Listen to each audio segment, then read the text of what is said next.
The Middle East is witnessing a sharp new diplomatic crisis after joint US-Saudi airstrikes inside Iraq targeted what Washington described as Iran-backed terrorist sites.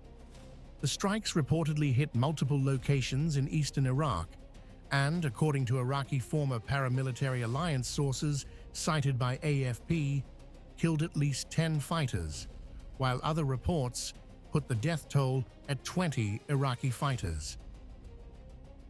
The operation was launched after the US accused Iran-backed groups of carrying out more than 30 drone attacks against American forces and Saudi energy infrastructure over the past 72 hours. The strikes have triggered an angry response from Baghdad. Former Iraqi Prime Minister Mohammed Shia al-Sudani condemned the operation as a flagrant violation of Iraq's sovereignty, saying it targeted Popular Mobilization Forces headquarters rather than terrorist sites.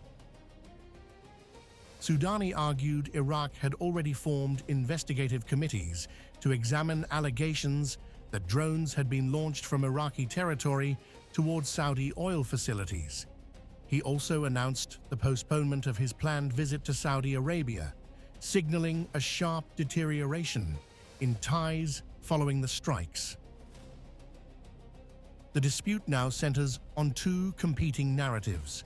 US Central Command says the strikes targeted Iran-aligned terrorist logistics and weapons sites directed by the Islamic Revolutionary Guard Corps to attack US forces and Saudi infrastructure.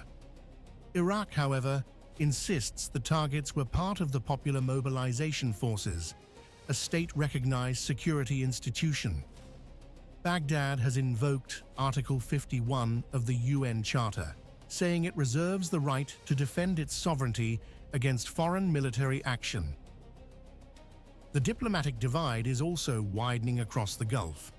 Bahrain has publicly condemned attacks by Iran-backed groups on Saudi oil facilities, aligning itself with Riyadh's security concerns. The joint operation now appears to be evolving beyond a counter-terrorism mission into a broader regional confrontation involving Iraq, Saudi Arabia, Iran-backed armed groups, and the United States. The developments raise fresh questions over Iraq's role as the geopolitical fault line between Washington's allies and Iran's regional network. With casualties mounting and diplomatic tensions rising, attention is now turning to what comes next. Iraq has warned it will defend its sovereignty, while the US has warned that Iran's Revolutionary Guard Corps and its proxies must cease attacks or face further military action.